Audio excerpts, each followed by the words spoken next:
your patience. And the important thing is that we're here, and we're here to support AbleUnited. And also want to take the opportunity to thank, wait a minute, Stephanie Conti, whom we work with very much. And she came up with the idea of doing this webinar to support the 75th anniversary of National Diversity Employment Awareness Month. So it's 75 years. It's a roundtable on opportunities for South Florida's individuals with unique abilities. And I'm glad that Lily de Moya and the De Moya Foundation joined us. And very happy to have you all here with us today. And again, sorry for the technical difficulties, but those things do happen.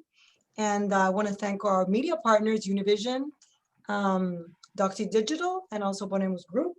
And our chairman of the board cannot be with us today, Roland Sanchez Medina, who's tied up, he's a lawyer, he sends his regards. And so having said that, being that we're running a little bit late, much more late than Hispanics are usually, I'll turn this over to Felipe Basuto, who's our immediate past chair, who has a lot of patience. Today he has a lot of patience. No, Lily, I think that your evolution in this technical world has been admirable. I know that you absolutely love it, but I know you were going to take us and you wanted to go ahead and yeah. No, you're right. I'm going to do the introduction. I'm going to start reading. You're right. Let me put my glasses on. I want to read something about our panelists. So we have John Finch, who I had the pleasure to meet a couple of weeks ago when we had our first discussion. He's the director for AbleUnited. He serves as the director for AbleUnited at the Florida Prepaid College Board in Tallahassee. Oh, all the way from Tally. John oversees the launch and continued success of AbleUnited program. He previously served at the ARC of Florida in various capacities, including the launch of a dental program that seeks to help individuals with intellectual and developmental disabilities receive emergency dental care. With experience in both the nonprofit social services field and financial sector, John continues to strive to make a difference in people's lives. Welcome, John. Also, Deborah Dietz, also who I met a couple of weeks ago. She's the executive director of Disability Independence Group. Deborah, thank you for being with us. She's one of the founders of Disability Independence. She participates in a number of local, state, and national organizations and has held many leadership roles in these organizations, including serving as national president, the American Association for Justice Auxiliary. She was appointed in 2018 by the governor to the State Living Council of Florida and is currently awaiting reappointment. And last but not least, Liliana de Moya, who's a member of our chamber as well, president of the De Moya Foundation. They had a beautiful gala, virtual gala, which I did a recording for all of you. And very proud to have you as a member. Lily de Moya is a longtime advocate for the rights of children and young adults with disabilities. She founded Project Panther Life, Learning is for Everyone, a college transition program for students with intellectual disabilities at FIU. She currently is the founder and CEO and president of the De Moya Foundation, a 501c3 nonprofit that is committed to creating employment opportunities for young adults with unique abilities by building long-term partnerships with the employers and providing support for the employees while fostering hope, confidence, and independence to ensure successful employment outcomes and community inclusion. Lily de Moya has a long history of service to the Miami-Dade community. Governor Rick Scott appointed her to the Children's Trust Board in 2011, where she served as vice chair until November of 2018. She has two sons, George, who's my friend, and Alex. Alex has very unique abilities and is the engine that keeps the train moving. So, Felipe, sir, it's time for cafecito cubano after all of this, right? La colada. It's always great to share the details of our panelists, and we appreciate you so much participating with this. And what a great topic. When Lily had brought this up to me, I absolutely said yes. I have such an appreciation for people with, I refer to as diverse abilities, unique abilities, just with different abilities. I think there's so much to learn and appreciate. But I think the greatest part about this is October is National Disability Employment Awareness Month. And I know not everybody knows, and we have lots of awareness months, but it is critical to be aware of a very large population of our community that fall into this category. And I'm sure that we'll delve into that a little bit deeper, but it's its 30th anniversary this year. This is not something new, so it's awesome. And there's lots of milestones to be celebrating, but let's start by recognizing what does the observation of this specific awareness month mean to each of you. I'm going to point directly to you guys for the answers, but I'm actually going to start with Lily de Moya on this one. So Lily, what does it mean to you to observe this month? So like you said, there's so many different awareness months, right? As a matter of fact, October is also breast Cancer Awareness Month. Right. So the fact that this is recognized and has been recognized for such a long time is a confirmation to the importance of recognizing that building awareness about the employment of people with disabilities is a very contributing factor to the workforce, and hopefully employers will know about this, and every year we can reach more and actually really build that awareness and have employers see something like this webinar, or even know that it's National Disability Awareness Month, and ask themselves, am I doing enough? Am I contributing to actually increasing the employment of individuals with disabilities? It brings it to the forefront. We have made great strides in all these years, and I think it's really important, and ADA has had a very huge impact on granting accessibility to employees with disabilities. But one is that I think there's a large perspective that it's about physical disabilities, and it's not. It's about all disabilities. And second of all, I think that people's perception of what is accessibility and can really be enlightened by a webinar like this, and by actually acknowledging employment awareness.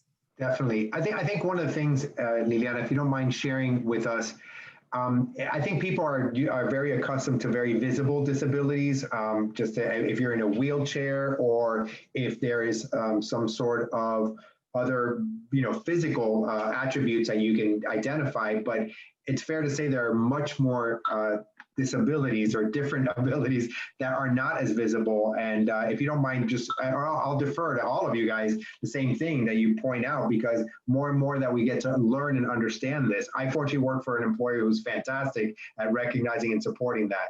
So, but my question to you is, what would be a couple other disabilities to mention?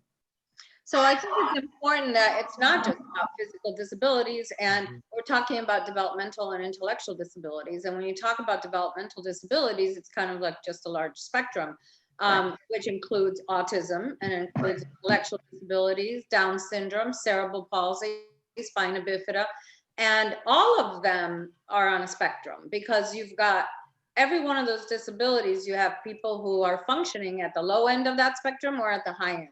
And they can be high functioning autism, or they can be high functioning with an intellectual disability, or the other, which is a lower functioning, or even moderate. So it's a spectrum, not just an autism. It's a spectrum across the board. Yeah, spectrum applies to many areas. And I don't know if you all saw the recent 60 Minutes program that was showing Ernst & Young, which is one of the big accounting firms, that they actually had hired 5 autistic people. I think they were highlighting specifically on abilities to solve certain problems, and their ability to do things that many of us could not. Again, the unique abilities or diverse abilities, they were all on the autism spectrum. So great. I'm going to jump over to you, John, for the same question. What is the observation of this month mean to you? For me, it's a realization of the untapped market that this population of people present. I mean, you just look at the numbers. This is historically one of the most underemployed groups of people and individuals. And there's just a huge potential there. And you've seen some large organizations and companies have taken advantage of that. For example, I think of Walgreens, who, has made an initiative, in some of their warehouses are predominantly individuals with disabilities, and have the highest productivity of some other, typical type warehouses. So for me, it's just the awareness and really highlighting those employers who have taken the initial steps and have brought down some of those barriers to make this a very accessible for a wide range of individuals. And, just talking about those types of disabilities where we don't, visually see, but, visual or impairments or hearing impairments. I mean, those are, types of disabilities that are also, oh, well, I can't see my monitors clearly, but, the functionality and technology now has overcome so many of those barriers. And I think it's just good, a good reminder of, this is a great population. If given the opportunity, the chance, will usually thrive. Yeah, no, those are great points. And by the way, I don't even talk to you about my monitor. I actually have it now since I've been working from home. I have a big screen TV. I got a USB cable. Best thing ever. I can see everything very clearly. It's fantastic. Mm-hmm. Deborah, over to you. Yeah, absolutely. And I'll just continue to build on what Lily and John have already said. And from our perspective, what we see is stereotypes are still a major factor applied to persons with disabilities, that they can't work or can't do the job. When in fact, historically, people with disabilities have been some of the best employees, like John was saying, most loyal employees and the longest lasting employees for a business. And you combine that with the 30th anniversary of the signing of the ADA, and look at what's going on with COVID this year. And one of the things that we have learned is how easy it is to accommodate everybody. All these accommodations that we've now had to do on really the turn of a day have had an impact for persons with disabilities in the future, whether it's telecommuting, flexible schedules, job restructuring, customization. So now, because of COVID and what we've seen that's really possible, we see a potential in future for employers to take that step and start hiring more people with disabilities, because it can be done. Yeah, there's speaking of another one in there. Again, I have a huge affinity for this, because I'm very blessed in my life, and I've been able to accomplish a lot of great things, but I find it to be minimal compared to what I see other people overcome challenges that I haven't had to, and I'm thankful for that. But by the same token, very impressed by those. I don't know if you've all heard about the coffee shop Our Grounds in Miami. Yeah, I saw this highlight, and I'm still COVID. I restrict myself a little bit, but I'm trying to make my way out there, because I'm dying to go to the coffee shop. And I know that they employ, actually, I think they only employ people with disabilities, which I think is fantastic. And apparently I'm a coffee lover, so it's a great coffee shop.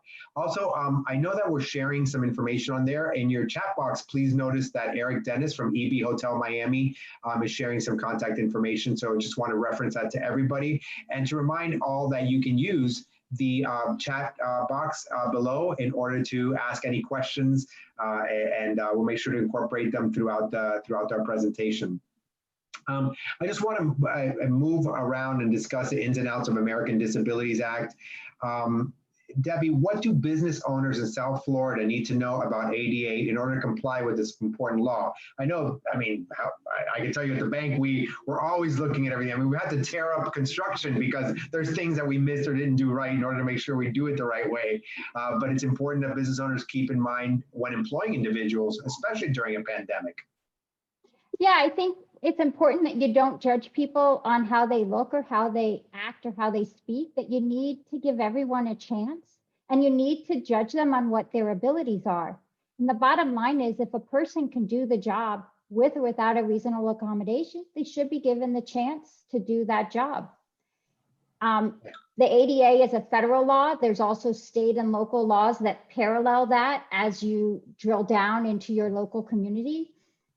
For the ADA, we're going to focus on Title I. That's the section that does with employment. There's also other laws that Lily's going to refer to that can help people when they're actually trying to get their accommodations, whether it be from what they had in school or the IDEA.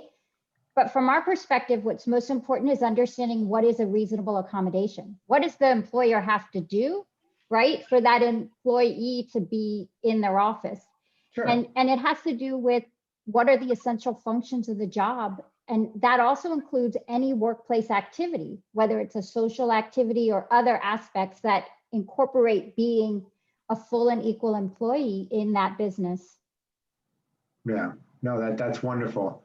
Liliana, what are your recommendations on the same thoughts?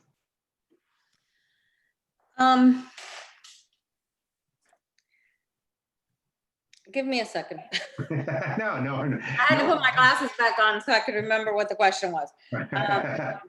Yeah, so I think that being flexible and opening the doors. I mean, we have an employment project, and every time that we have an employer that decides to hire someone, when we get to that interview process, I always ask them the question once the interviews are over and they make a decision, and I say, would you have would you have hired or even interviewed that person if it wasn't because we just became partners, and we're going to hold your hand through this, and we're going to support the employer and the staff and the employee? And the answer is always no, because the door would never get opened, whether it's because of their physical attributes, or because they don't interview well, or because in the interview, if they have autism, they're looking up, or they're looking down, or they're looking sideways. So employers need to not have preconceived notions about what a person with a disability can do,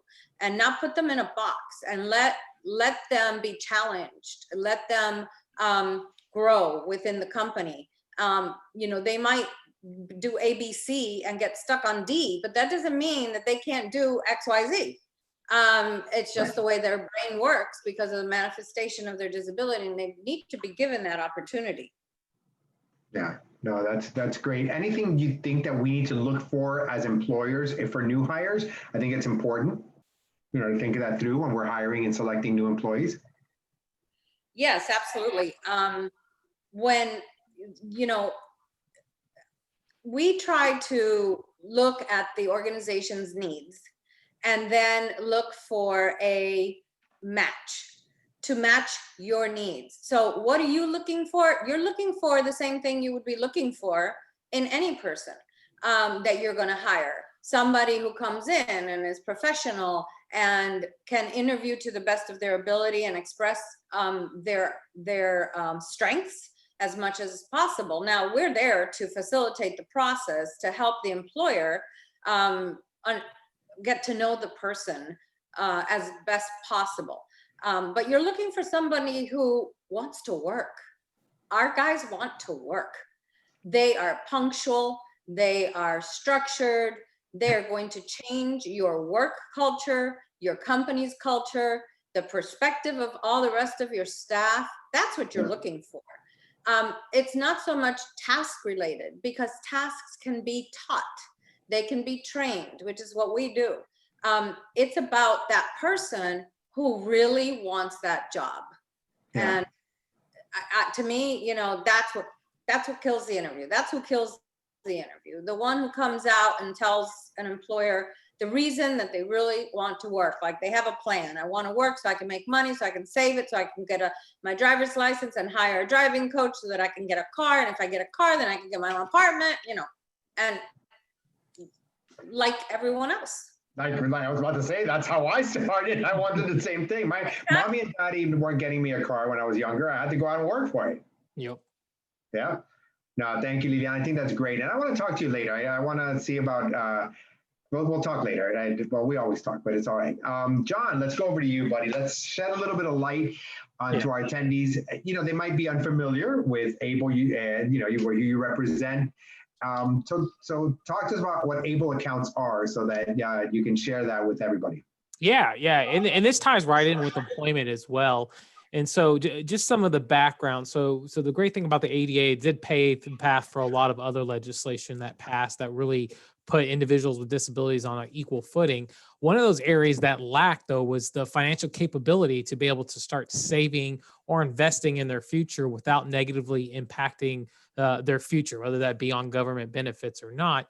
And so that's when Able came along, right? It came along when young families were saying, hey, I need a way to start saving and investing for my children's future, and I don't want it to impact them. And so through that legislative process and the hard work of advocates, along came the Achieving a Better Life Experience Act, or ABLE Act, and it created the ability to these tax advantage accounts known as ABLE accounts that each state is able to set up a program in their state.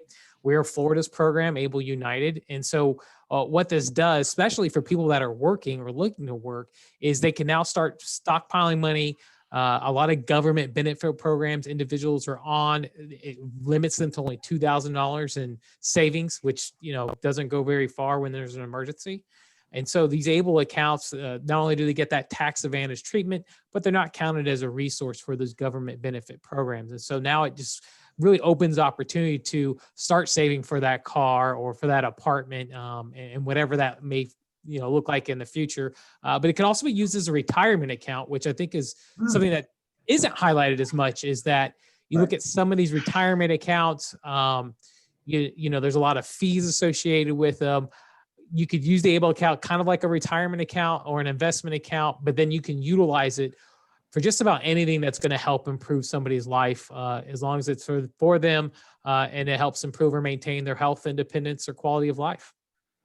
And you had mentioned that AbleUnited works with supplemental programs. So can you elaborate a little bit more, like supplemental Social Security income or Medicaid or other assistance programs? Yeah, so a lot of federally means tested programs. The biggest two that we often work with are supplemental security income and Medicaid. Both of those limit to people to $2,000 in resources. SSI, if you're familiar with that, this is the one that is for individuals with low income or unique situations. It's a monthly check that helps pay for basic living expenses. And so it limits to people to how much money they can have on hand. Medicaid's the other big one.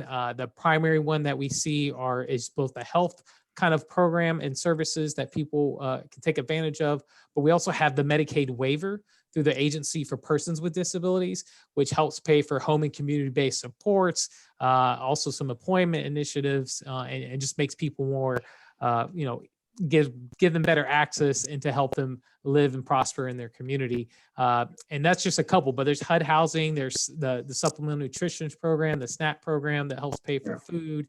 But all those programs limit somebody in their savings to $2,000. And so an ABLE account now, they can put money in that and then that just count towards that limit. So it just really does open up doors. No, that's wonderful. That's great. Thank you for sharing that. I want to switch our theme a little bit now, a little more into the diversity and inclusion, which we were talking about when we're hiring, when we're actually dealing with, managing, working with. And so much has gone on. Different components of what we perceive as diversity have obviously been highlighted as of late for various reasons, whether it could be race or ethnicity. But I also want to make sure that we're actually very inclusive of people with diverse abilities or different abilities as well. And again, I always tell everybody, I can create diversity out of a group of 3 people. I guarantee you, we might all look the same, but there's a lot of diversity. Our lives and our journeys are not the same. Hence, diversity is a very natural reality. Inclusion is our choice. So how do we start developing the inclusion, the choice to include? So that's a premise for this. Debbie, I'm gonna start with you. Because accessibility is right. So now inclusion also becomes a physical accessibility. Accessibility. I love how you referenced early to the workforce, social gatherings, whatever. When you work, you don't just show up and do a function. There's typically a lot of other activities. But when it comes to that in that community, what do businesses need to make sure that all types of accommodations are being made for that? Yeah, and I think the first thing, and one of the first things my organization did was make sure that your definition of diversity includes disability. That it's not just race, gender, sexual status, that disability needs to be in that. So think about your brochures, your materials. Do you have people with disabilities in your pictures, in your images? Do you have accessibility symbols on your documents? So you got to think the same lens you would do for any other class. You've got to put disability on that same playing field. So to me, that's number one. That's the first kind of threshold. But what's interesting also, think of the ADA for a business, right? There's a different set of standards and different rules when you want to employ someone to comply with the ADA versus looking for customers. And that the businesses need to understand that there's a difference. So you could want to make your bathroom accessible, right? Or your front door physically accessible to get someone in, but that's different than making sure that your employee has what they need to do their job. Because as we said, we talked about invisible disabilities. What if someone has diabetes and they need to check their blood sugar or they need extra breaks? So it could be a gamut of things. But in terms of that, going back to your inclusion, if you have people with disabilities as your employees, that's going to make people with disabilities that come to your office feel welcome and know that the people are going to know how to treat them or that they'll be handled with respect, because you've got employees with disabilities, which should make your staff more understanding of persons with disabilities. And that's really how you build inclusion from the inside out. Right. Creating that environment also, it's very healthy for people's brands. I don't think that a company's brands can be very significantly impacted by the lack thereof. So I think the more that you promote it, the more that you're going to get a positive reaction. So Liliana, let's talk about from the employer and employee side of it. And unfortunately, I think I work for a company where the culture is very open and where we want to be educated. We want to learn more from all different types of people. So we try to function like that. But what are the tips for accountability to the employer? How can employees themselves understand more? What are some of the suggestions that you have for that? So, it's very important for it to start from the top down. For companies need buy-in from the CEOs and from all their top management, because that's going to trickle down throughout your staff. So believing in employment equity, that people with disabilities can be excellent employees and bring value to the company, is very important. I want to touch on something that, Debbie and I talked before, and now she mentioned, is that there's a perspective that, and I'm not saying for all, but for a lot of people, that ADA has to do with accessibility. Accessibility means you have to have the bathroom door, you have to have the ramp, right? And it's because a person is using a wheelchair or a walker or whatever that is. But there is a whole gamut of accommodations that a person with a disability that is an intellectual, developmental, autism, Down syndrome, whatever that is, any type of cognitive impairment, needs to be able to do their job. And those accommodations typically have been, and historically have been, looked on as part of the IDEA, which is the Individuals with Disabilities Education Act. And that is what mandates that all students with all disabilities are given accommodations in school to be able to function and access their education. Now, this is great until the age of 22, where the school system has to serve individual, students. At the age of 22, there's a cliff, and it's almost like our guys at 22 just fall off the cliff. That's it, gone. The resources become very scarce. The parents don't know where to go. They don't know what to do. And the agencies that are out there are trying, but they're not as effective as they could be. And that's why our unemployment rate is so low for people with, so high for people with disabilities. And you have to share all of that with your staff. And, we provide sensitivity and awareness training before a young adult can start to work. And we ask that as much of the staff attends that training, because it really opens the door. It opens a conversation. It takes away some fears, hesitations, preconceived notions that people have about disabilities. The other thing that I would say is that the employer has to be willing to provide the accommodations that are suggested, whether they're suggested by their employment specialist or their support person or even another employee. We have had times when an employee has called us and said, listen, I was watching them do this, and I feel like if we did this, they could do it better.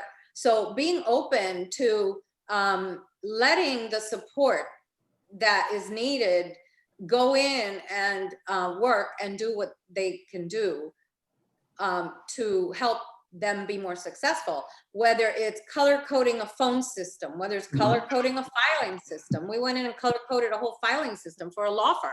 It took us days. And it was a nightmare.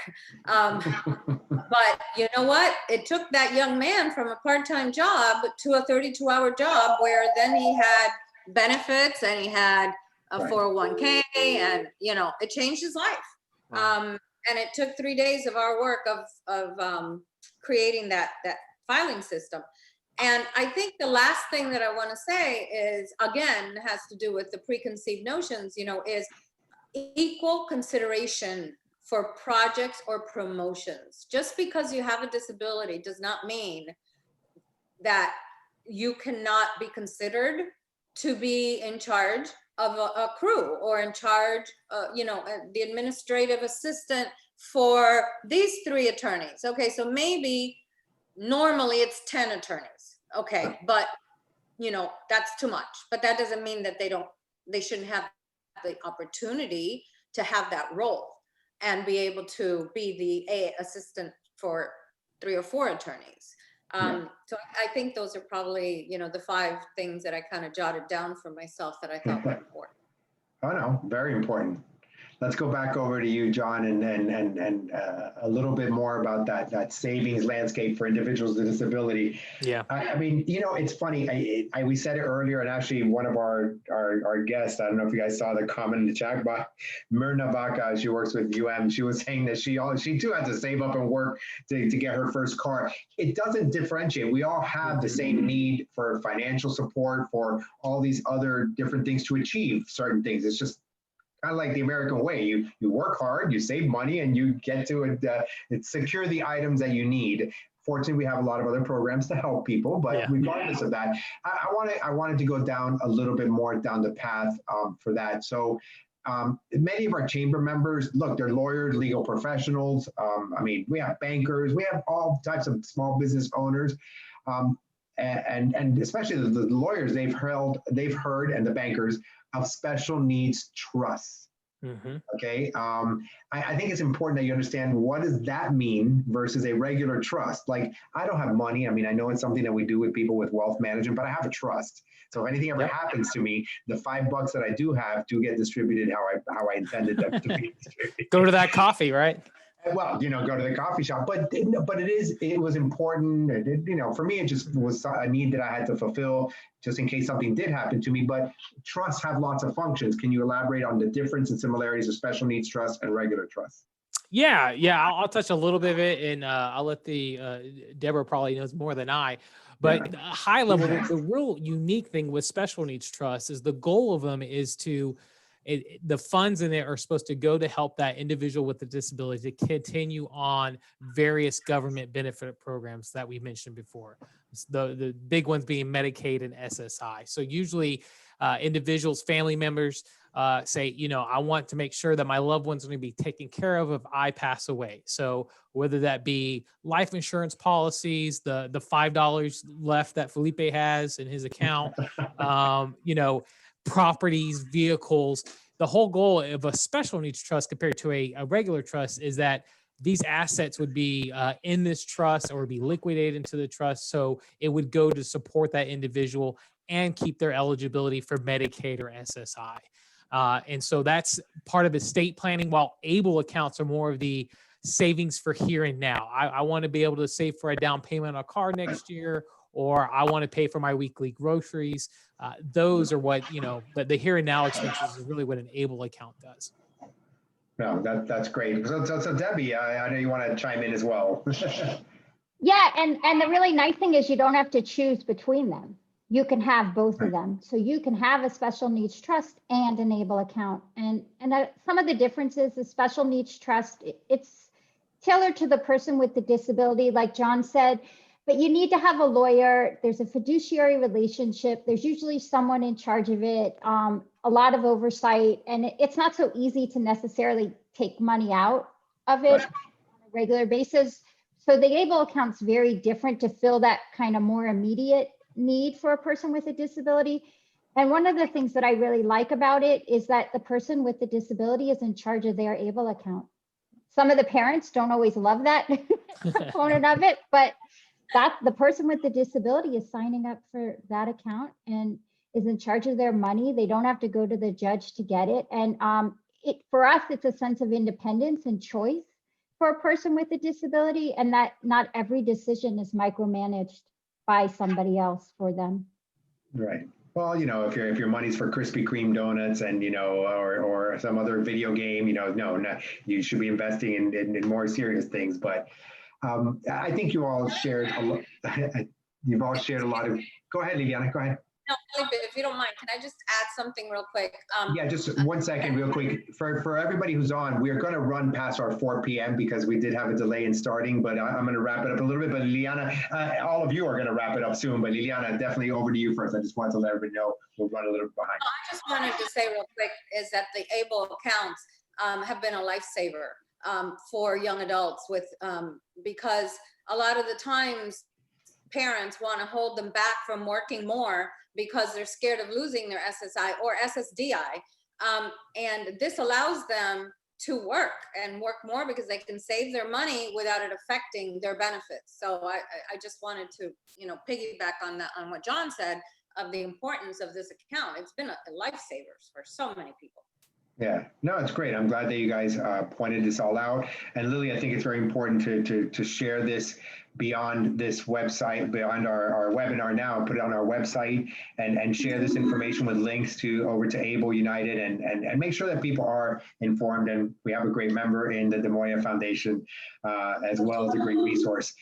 So look, we've talked about a few different areas and you all have different areas of expertise, plus you have incredible experiences, I no doubt, in your journeys. I want you all just to share, impart some words of wisdom, give a little bit of background as to what we can all do to make this a more inclusive world, period. It's up to you. The stage is yours. And Debbie, I'm going to come back over to you to start with you. Well, I think having this conversation today and starting the dialogue is really the right place to start. And let's continue the conversation. Let's talk through people's fears, their concerns, and let us explain to you how they might not be what you think they are, and continue the dialogue, because that's the way that we build these programs. We get more people with disabilities involved, and then let people who've had success stories in the business world share them. So maybe that becomes the next part of this, is let's bring in the businesses that are doing it and enjoying it and share that experience with everyone else. And slowly but slowly, we've changed the culture and included people with disabilities. That's awesome. Thank you. Thank you for sharing that. Mr. Finch, how about you, sir? That's an awesome story, Debbie. Thank you for sharing that. But I agree. Just getting the information out there and the knowledge is just amazing. I do probably 4 or 5 presentations a week to various organizations, and the amount of people that just don't know that this even exists is there. And just like we mentioned earlier for the ADA Act, it goes much more than just the size and dimensions of doorways and that kind of accessibility, but it's much broader than that. And so I think it's just an understanding and then the willingness to take on and make the change, to say, hey, we want to do this. We want to work with various businesses out there that do supported employment, as my light goes off. But for me, I would say my huge success and what I love about Able accounts, specifically tying back to AbleUnited directly, is just some of our early success stories. So a good friend of mine, Sean, he has cerebral palsy. He's about to turn 18. Mom calls me up saying, hey, he's going to get on SSI. He's going to get a lump of money, but he's going off to college. And with college needs being all met, what is he supposed to do with this lump of money? And I said, chunk it in an Able account. And she didn't know what he's going to do with it. And lo and behold, Sean goes and puts a down payment on a vehicle without, really telling his parents, because he needed to be able to get around college campus and to go and visit mom and dad. And so I have a great picture of him with a car from, the local dealership with a big ribbon on it. And he was able to do that down payment with his Able account. And so it's just great to be able to see those times where an Able account can really make a life-changing difference for somebody. And so that's my great story I like to share. Good for him. Good for him. I'm gonna, listening to you all, it's incredible. And there's things that you don't realize until you learn certain things, right? So here's an example, and I do work for TD Bank, America's most convenient bank, and we're a very large bank, and I actually have a resource. He's actually in New Jersey, but he supports me, my South Florida market that I oversee, and he is responsible for doing a lot of touch points with customers in certain situations.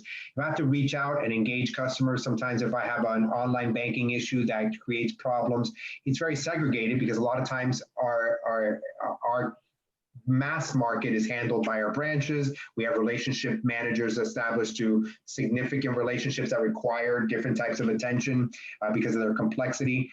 Bottom line is, he for years been working with him, and he was fantastic the way I just worked with him. And all of a sudden, I get a call from his boss, and he goes, "Hey, by the way, he's going to be out. We have this project that's going on right now. It's just very sad because he's lost his dog." And I thought to myself, like, "Oh, I'm a dog lover. I'm surprised that he's not come up here to pop up his head to say hi." And I'm like, "Oh my God, I love dogs." And he goes, "No." And he goes, "This is a seeing eye dog." I go, "Excuse me?" And he goes, "Yeah, Jonathan's blind." I go, "I've been working with Jonathan for 5 years. And here's the difference when you don't know. My review and my perception of John's work was top notch, top shelf, best in class. This gentleman is blind, never ever told me, first of all, he doesn't need to, or nor do I, it doesn't matter. But what I wanted to share was when I came to the realization of this, the appreciation for him that I got was even greater. And he has special accommodating computers, different things. And when his dog was there, and as soon as he came back, I broached the subject and I said, "I heard you have a new service dog." And he goes, "Oh my God, yes." And I mean, I think we spent an hour on the phone talking, and I got to learn him a lot more. It's a lesson in real inclusion, not just inclusion of working together. And to me, it still to this day is one of my favorite stories of learning something special about somebody else. Liliana, you get to wrap us up before I turn it back over to Lily to end it out. Thank you. I think what I really want to end with, like you, Felipe, your story, and John, about your friend and coworker, with our foundation, our employment project that we have, where we find connections between employers and employees and match them, and we do job coaching, and hopefully one day I'll be able to give more detail about the whole process and program. Young man started off, he was one of probably the first 5, and he started off working at an office, wonderful engineering office called named Stantec, which actually is part of the chamber. And he was working there part-time, but we knew that what he wanted to do was be a chef. But we just didn't have that type of employer partner at the time. So after he had been working there over a year, we were connected with Tank Brewery, and they have a food truck, which is, now they're building their kitchen, but at the time they had a food truck. And we immediately thought of James, and we went and we spoke to him, and he spoke to his mother, and it was a hard choice. I personally was thinking, oh my God, this kid's going to give up an office job to go work in a kitchen. That's hard work. That's weekends and nights, but it was his decision. So James went to work there. He has been working at Tank Brewery for 2 years. They are amazing employer partners, but what is more amazing is that at the beginning, we had a lot of challenges, and the chef, the actual chef, was quite difficult. Like I think we've seen in many cooking shows, chefs can be very difficult to work with. And even though the guy had the heart in the right place, and he wanted to do this, and he wanted to work with James, there were challenges, and he kept coming up with things, and we kept solving them, and so on and so forth. So what happens, COVID hits, and a lot of our employees were let go. They were either fired, furloughed, or just sent home. A lot of them are back to work, but not all. And what I think is so exceptional about this is that not only were restaurants closed, as we all know, and I know that Lily really championed to get restaurants reopened, but James was kept on as the chef. 3 other people were let go, and he was working and cooking and serving on his own for the takeouts. And when they reopened, so he has worked the whole pandemic, they actually promoted him. And, it's such a success story to the fact that they valued him as an employee more than they did other people, regardless of the fact that he has an intellectual disability. And James was interviewed just recently, and what really got to me, and that's what I want to wrap my part up with, is he was asked, you know, what message he would have for other people, and he said, "Give us an opportunity, and we will make you proud." That's awesome. It's that's a great story, and I mean, I like to cook, but I wouldn't leave my little cushy job to go be a chef. I will tell you this. You know, I moderate quite a few panels. Lily has me on some sort of retainer, although I do it for free. But I will tell you this. This has been very special. I think it's a touching, informative, educational. Liliana, Deborah, and John, thank you so much for imparting your words of wisdom, your information. It's been very beneficial to our members, and I look forward to making sure that we push out the information further. Lily, wrap us up. Absolutely, Felipe. Thank you. Thank you so much, John, Debbie, Lily de Moya, and Steph Conti, who's a dear friend, for bringing the idea of doing this webinar and presenting all this valuable information to our members. And gosh, I have nothing else to say. And thank Felipe, because Felipe doesn't need to be scripted. He was asking, where are my notes? Where are my notes? And you see, he doesn't need notes. He doesn't need notes. He improvises, and it's always better. Like I always say, when you're not scripted, when you speak as you are, you know, your message was beautiful. So thank you all for participating, and then we'll see you probably November 13th. We have a live event. Those of you want to come,